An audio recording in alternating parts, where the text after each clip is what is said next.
엘리사에게 한 여인이 찾아왔습니다. 그리고 부르짖죠. 오늘 1절 말씀 보면 이렇게 말씀합니다. 선지자들의 제자 중에 한 아내 중에 한 여인이 엘리사에게 와서 부르짖어 얘기합니다. 당신의 종 나의 남편이 이미 죽었습니다. 당신의 종 여호와를 경외하는 줄을 당신이 아십니다. 이제 빚준 사람이 와서 두 아들을 데려다가 그의 종을 삼고자 합니다. 이렇게 이야기를 하고 있습니다. 엘리사에게 찾아왔던 이 여인이 당면한 문제가 있어요. 그 첫 번째 문제는 뭐냐면 남편이 죽었다는 겁니다.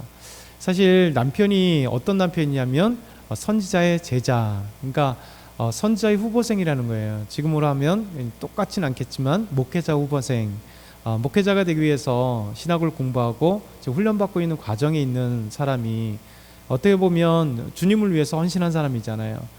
평생을 주님께 하나님의 말씀을 전하고자 하는 선지자 훈련생으로 부르짖는 사람이 바로 죽었다는 겁니다. 꽃을 피워보지도 못하고 죽은 것.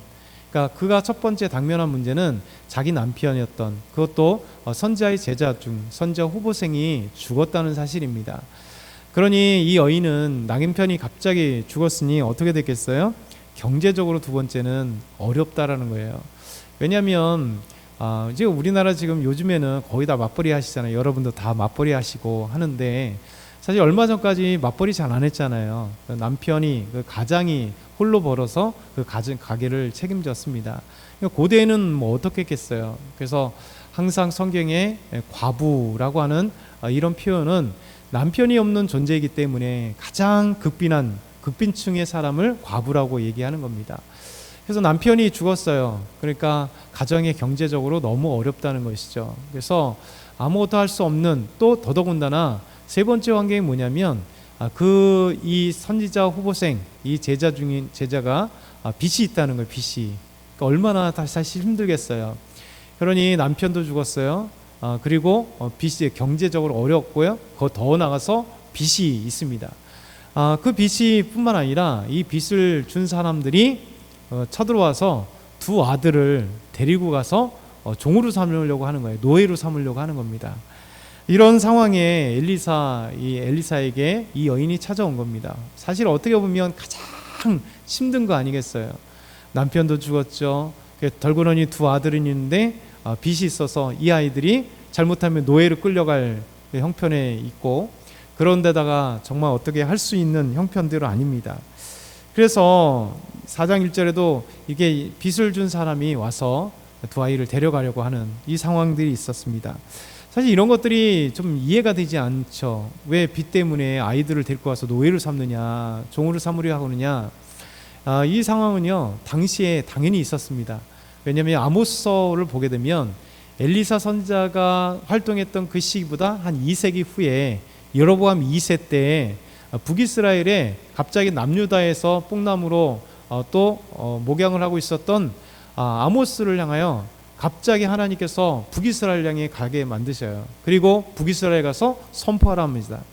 근데 이 북이스라엘이 얼마나 죄악에 빠져 있냐면 이게 우상 숭배는 당연한 것이고 경제 사회적인 정치적인 아니면 그 모든 것들이 엄청나게 썩어진 곳이에요.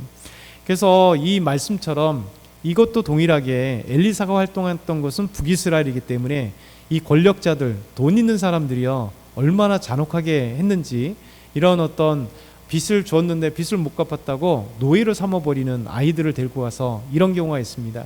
사실 이것이 뭐 북이스라엘만은 아니겠죠. 우리 뭐 드라마를 항상 조선시대의 드라마를 보면 막 빚을 못 갚으면 막 데리고 가고 노예 막 팔아버리고 막 그러잖아요. 먼 나라가 아니라 먼 나라의 이웃 같은 우리 이스라엘입니다.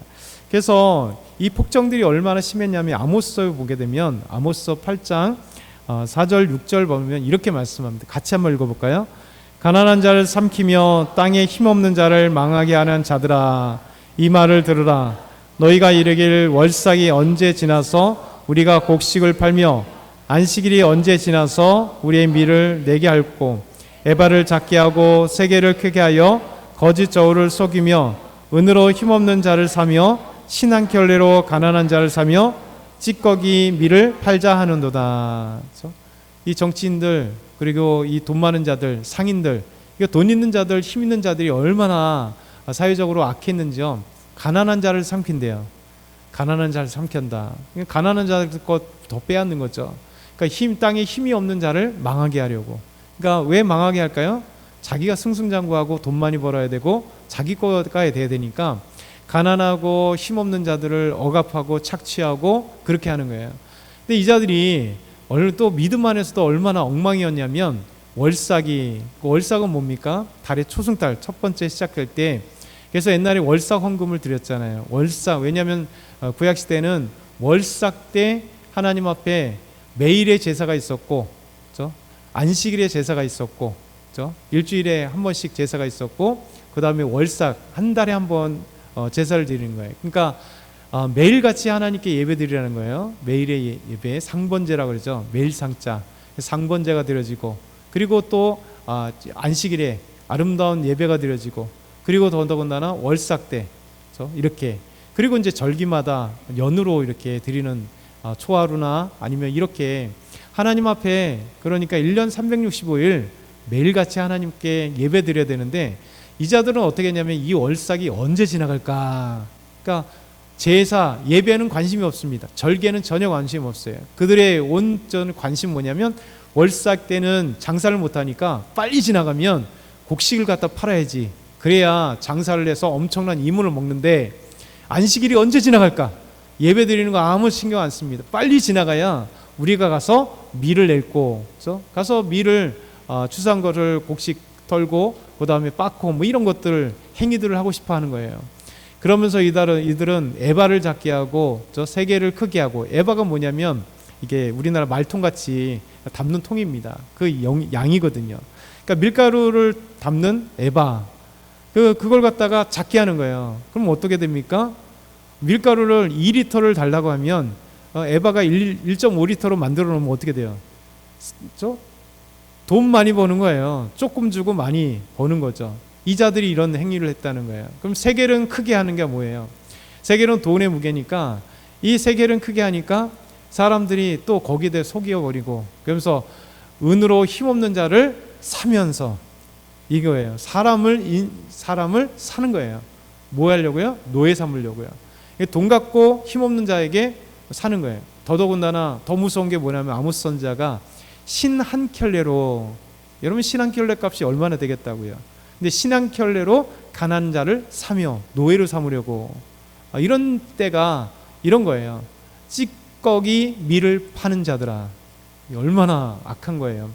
밀을 좋은 거 파는 게 아니라 찌꺼기를 파는 거죠. 예전에 우리나라 한때 이 반란이 이렇게 된 게 뭐냐면 군병들에게 뭘 줬습니까? 쌀에다가 모래 섞어갖고 주는 거, 똑같은 거예요. 아주 악한 자들이 거기 불기스라엘인 건데, 오늘 말씀도 엘리사 때도 마찬가지입니다. 이 선지자 생도에 이 아내가 남편이 죽었어, 경제적으로 어려워, 빚이 있어서 그 빚쟁이들이 와서 두 아들을 잡아서 노예 삼으려고, 종 삼으려고 지금 합니다 라고 와서 이 사정을 고하는 겁니다. 어찌 보면 가장 불쌍하고 가장 없고, 이 상황이 그 어떤 사람에게도 비견할 수 없는 어려움인 거죠. 근데 놀랍게도 하나님은 이 어려운 상황 속에 하나님의 기적이 시작된다는 거예요. 하나님이 일하시기 시작합니다. 바로 엘리야 선지자를 통해서 하나님이 일하기 시작한다는 거예요. 우리 삶에 하나님은 성경을 통해서 항상 교훈한 게 뭐냐면, 없을 때 하나님이 일을 시작하세요.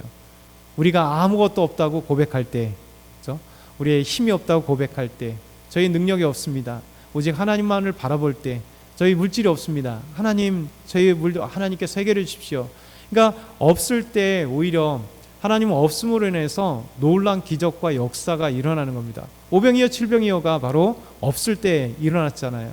예수님께서 긍휼히 여기심으로, 그들을 사랑하심으로 하나님이 우리에게 없을 때 하나님께서 채워주시는 이 놀라운 사건이 바로 이 여인의 간구를 통해서 엘리사의 능력이 나타나게 됐습니다. 그러면서 엘리사가 이 선지자 후보생 미망인에게 이 이야기를 들으면서 이야기합니다. 우리 2절 보면 이렇게 얘기합니다. 같이 읽어볼까요? 엘리사가 그에게 이르되 내가 너를 위하여 어떻게 하랴? 내 집에 무엇이 있는지 내게 말하라. 그가 이르되 계집종의 집에 기름 한 그릇 외에 아무것도 없나이다. 얼마나 가난해요.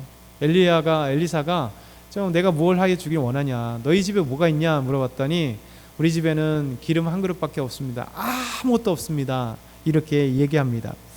놀랍게도 하나님의 기적의 시작은요, 이 작은 것으로부터 시작됩니다.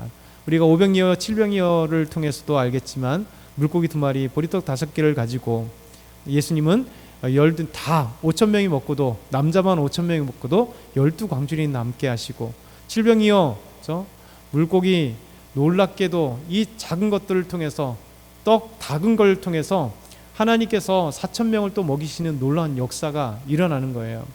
그래서 하나님은 우리에게 말씀하십니다. 우리에게 기름이 작다고, 우리 삶에 이 작은 것밖에 없다라고 한 그때에 우리는 불평하지만 하나님은 그것을 통하여 일하신다, 이렇게 말씀하고 있어요. 그래서 이 여인은 우리 집에 기름 한 그릇밖에 없습니다라고 이야기할 때 엘리사는 하나님을 신뢰합니다. 하나님께서 기적을 일으키실 것, 하나님이 채우실 것을 믿고 이 여인에게 이렇게 얘기를 하죠. 우리 3절부터 6절 같이 천천히 한번 읽어볼까요? 이르되 너는 밖에 나가서 모든 이웃에게 그릇을 빌리라. 빈 그릇을 빌리되 조금 빌리지 말고 너는 내 2 아들과 함께 들어가서 문을 닫고 그 모든 그릇에 기름을 부어서 차는 대로 옮겨 놓으라 하니라. 여인이 물러가서 그의 2 아들과 함께 문을 닫은 후에 그들은 그릇을 그에게로 가져오고 그는 부었더니 그들이 다 찬지라. 여인이 아들에게 이르되 또 그릇을 내게로 가져오라 하니 아들이 이르되 다른 그릇이 없나이다 하니 기름이 곧 그쳤더라. 기름이 곧 그쳤더라. 그렇죠? 빌려왔던 모든 그릇에 기름을 놓고 나니 그친 거예요. 충분하게 우리 엘리사는 이렇게 말씀하죠. 모든 이웃에게 가서 그릇을 빌리라는 겁니다. 놀랍지 않습니까? 이 뜬금없는 이야기를 경제적인 돈을 얼마 주는 것도 아니고 가서 은행에서 빌려주겠다 얘기하는 것도 아니고 가지고 있는 것도 주는 것도 아니고 이 여인에게 뜬금없이 이웃에게 가서 그릇을 빌려오라는 거예요. 좀 모아타겠다는 거예요. 갑자기 이렇게 물어볼 수 있잖아요. 놀라운 것은 이 여인은 한마디 대꾸 없이 엘리사의 말에 순종하여 갔다는 거예요. 그리고 그들의 그릇을 빌려왔다는 것입니다. 우리가 종종 이야기하고 묵상하듯이 이 그릇이 얼마나 많이 빌렸느냐에 따라서 여러분 기름이 채워지는 양이 다른 거예요. 바로 믿음의 분량대로. 이 여인은 이웃에게 분명히 가서 그릇을 빌릴 때 이 여인이 몇 개의 그릇을 빌려왔는지 얘기는 안 하지만 중요한 건 뭐냐면 이 여인은요, 아들들과 함께 빈 그릇을 이웃의 주변에 가서 다 가져왔을 겁니다. 그리고 엘리야는 얘기합니다. 문을 닫고 들어가서 아들들과 함께 부어라. 그러니까 이 여인은 붓고 아들들은 빈 그릇을 가져오고 또 채워주면 바꾸고 해서 아들들에게 더 가져오라 했더니 빈 그릇이 다 찼습니다. 놀라운 역사가 일어나는 거였죠. 하나님은 이렇게 우리에게 이런 기적들을 베푸시는 거예요. 엘리사만 있는 것이 아니라 우리 삶 가운데 때로는 이렇게 기름과 같이 아무것도 없는 이 작은 요거 하나 가지고 있는데 하나님은 이것을 통하여 우리의 믿음의 크기와 넓이만큼 하나님께서 기도하는 만큼 채워주신다는 거예요. 그래서 이 여인이 빌려온 모든 것이 채워졌을 때 기름이 그치는 하나님의 역사가 일어나는 거죠. 오늘날도 우리에게 동일한 말씀을 하신 이유가 어제나 오늘이나 동일하신 하나님께서 동일하게 말씀하시고 동일하게 하나님께서 채워주시겠다는 거예요. 우리가 이 기도 제목, 기도에 나왔을 때 무엇을 갖고 기도하겠어요? 우리 하나님을 신뢰하고 기도하는 거죠. 그래서 하나님께서 우리에게도 놀랍게 채워주실 거 믿고 오늘도 간구하는 저와 여러분 다 되길 소망합니다.